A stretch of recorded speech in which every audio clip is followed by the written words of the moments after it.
Inside a sealed training hall, green energy swirls across the ceiling like a living mist. A long-haired young man steps forward and formally greets an old master. He says he has come to learn a technique, while the air around him reacts as if it recognizes his intent. The young man calls out to his older brothers, telling them to come back. He suddenly releases power and stands tall in the center of the room.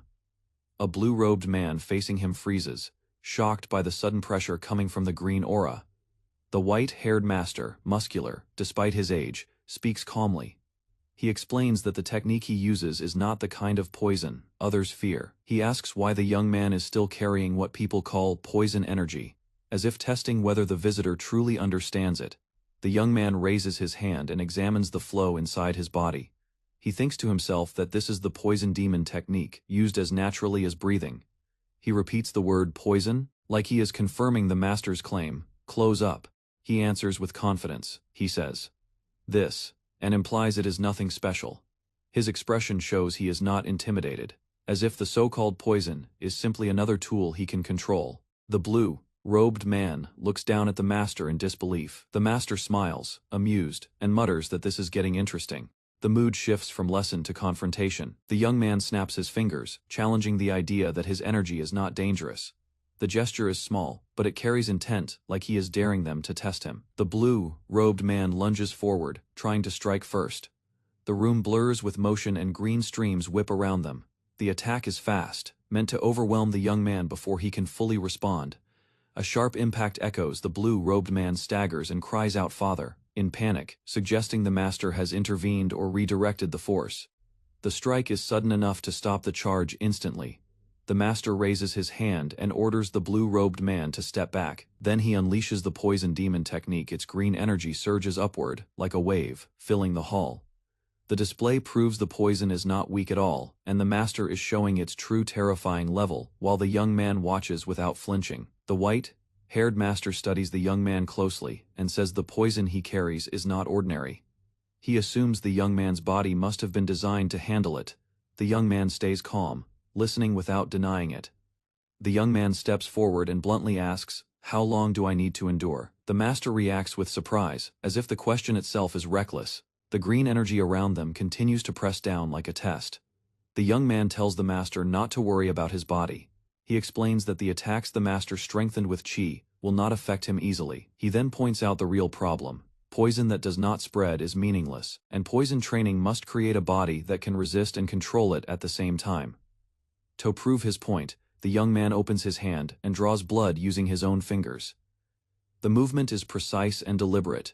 He is preparing to demonstrate something instead of arguing. From above, the master watches the young man's actions and asks what he is doing. The young man answers casually, saying it is nothing important. His tone suggests he is confident about the outcome. The young man leans in and says he will show the master the poison he possesses. The master's eyes narrow as he realizes this is not a normal demonstration.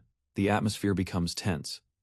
The master suddenly explodes in anger and shouts that it is nonsense.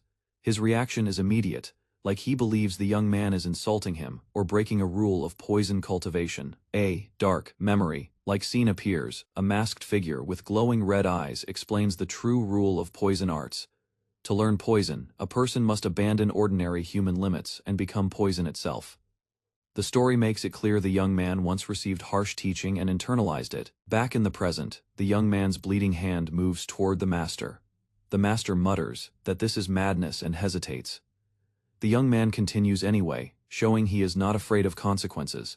The master falls silent and begins thinking seriously. His expression shifts from anger to analysis, as if he finally understands the young man's level. Instead of dismissing him, the master recognizes that the young man may have already crossed the line between using poison and becoming poison, and that this training session has turned into a true evaluation.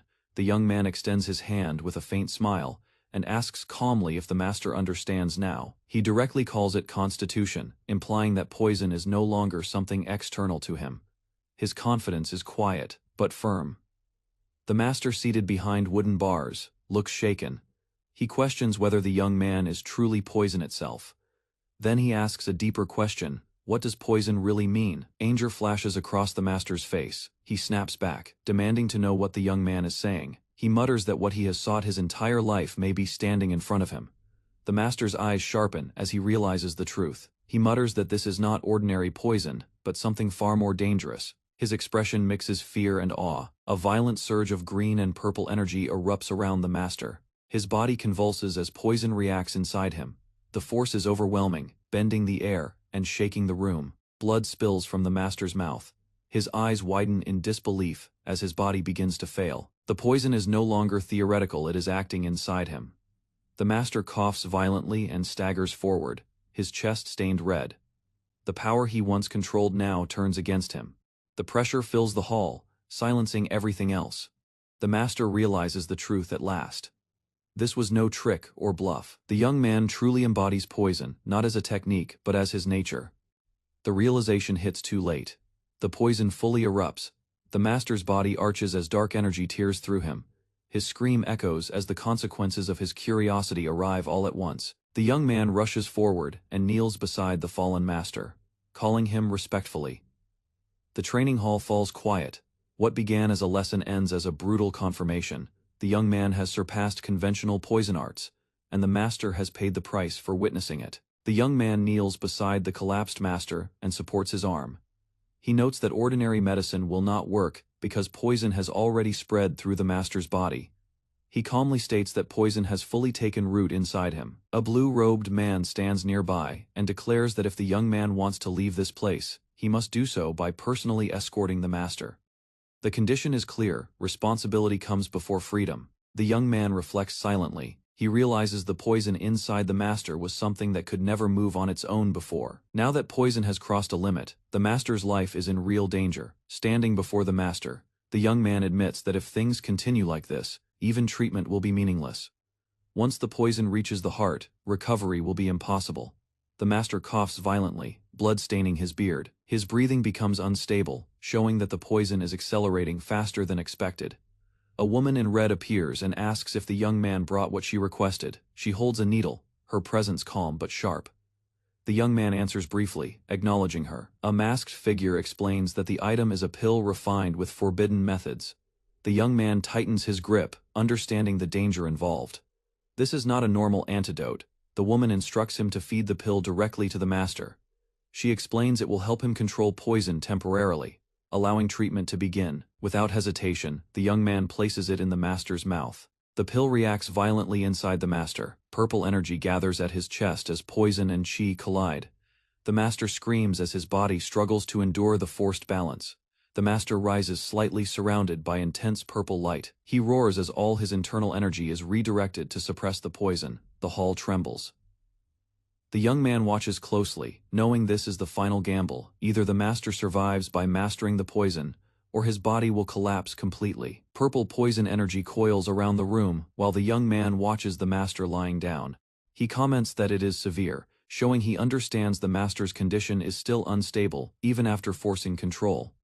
The young man speaks plainly. He asks why the master is trying to fight poison with poison instead of accepting what is happening. He suggests that surrendering to the poison might be the correct path. The master's eyes widen, blood stains his beard, and his face tightens with shock. He looks like he has been struck by the meaning of those words. Not just the poison in his body. A memory surfaces in the young man's mind. Someone once told him the same thing: you just have to obey. He realizes those were his father's words, and the connection hits him hard. The scene shifts to the young man walking forward alone under bright light. The story states that he has searched for someone for a long time, and this moment feels like the beginning of an answer. A title, like reveal appears: My Father, Bike You. The young man's gaze turns serious, indicating he now believes his father is tied to poison arts, and to the path he has been forced to walk. A brutal flashback explains the origin of the poison legacy. The first head of the poison demon, the creator of the poison demon arts, died leaving behind the poison desire. That desire became a curse that drives successors to take the position through killing and replacement. Another story panel shows that none of the poison demon's children were properly acknowledged. Even the eldest son, who was called a heavenly genius, ended up dead. The inheritance was not given through love, but through survival. The next panel shows a body on the ground covered in purple poison, confirming the slaughter continued. The story says the third son was taken away, suggesting someone removed him from the cycle or hid him. Back in the present, the master sits in silence while the young man kneels and demands an answer. He asks for a proper response because the clues are finally connecting: the poison techniques, the legacy of killing successors, and the identity of his father. In a dark corridor, the young man whispers "Father." The scene feels like he is following a trail that has haunted him for years, and the word carries both anger and need. A blue robed disciple, identified as Buxa 25, faces forward with tense eyes. He asks if the poison demon arts will ultimately force everyone into poison, and whether resisting is pointless. From behind, he looks toward a figure seated ahead and asks again, more personally. He wonders if he is destined to die, or if becoming poison is the only fate waiting for him. He demands a clear answer. The long-haired figure, calm and unmoved, replies that the poison demon arts lead to becoming poison. His only instruction is cold and simple: obey. Buxa's patience snaps. He steps forward hard, shouting that it is always the same word. The repeated command feels like a chain being forced onto him. Buxa yells that he cannot just accept poison without understanding. He says if someone tries to control poison without becoming it, they either lose control or die. He begs for a real explanation instead of empty commands. The seated figure begins to walk away, offering no comfort. Buxa screams after him, asking what he is supposed to do. His voice full of desperation and fear. Without turning back, the figure answers, "When the time comes, you will know." The response is vague, like a prophecy meant to keep Buxa trapped and waiting. Buxa shouts again, demanding what that even means. His frustration turns into panic because he feels his life is being decided by riddles. The scene cuts to the poisoned master sitting under a harsh light, still weak but conscious. The question hangs in the air: when will that time come, and how many people will be broken before the answer is finally revealed? The master forces himself upright, gripping his robe as pain runs through him. He admits that time is not something he can easily explain, because it belongs to the poison demon arts themselves. He hints that controlling poison like breathing is only the beginning. He lowers his head, struggling to think clearly. His face tightens as if he is choosing between giving an answer or protecting a secret. He whispers to himself, unsure what to do. The young man steps closer and calls him father. The word lands heavily. The master turns slightly, startled by the accusation and by the certainty in the young man's voice. A close-up shows the master's eyes widening in shock. He repeats the earlier question, why fight poison? But now it sounds like he is hearing it from someone else's past. In the background, another figure appears in the hall, standing in the light. The master senses the arrival and stiffens, as if he recognizes the presence before seeing the face. The master looks directly at the newcomer and answers with a quiet yes. The confirmation suggests the young man's suspicion is correct, and that the person entering is tied to the word father. The young man faces forward and calmly says the solution is simple: just accept it. His words mirror the same cold teaching that has followed poison practitioners for generations. The newcomer speaks from behind, calling the master by name and greeting him. The tone is familiar and confident, like someone returning to reclaim control. A bearded man with a crown, like hairpiece, is revealed. He says he has finally come to the true place. His eyes show purpose, as if this moment has been planned for a long time. Purple energy swirls around the master again as he rises to full height. The poison and chi wrap around him like a barrier, showing his body is still fighting. With the father figure now present, the situation shifts from training to confrontation, and the master is forced to stand as the center of it. The injured master finally accepts the truth. Blood and poison stain his beard as he admits there really was an answer behind the repeated command to obey. His eyes show regret, as if he realizes he has been trapped by that teaching for a long time. The long-haired young man watches him quietly while purple poison energy still coils around the master's body. In his thoughts he recalls his father's words and understands why he kept hearing the same instruction. The master also realizes the one who has been tormenting him is not a random student. The master clenches his jaw and thinks that his life has already been pushed to the edge.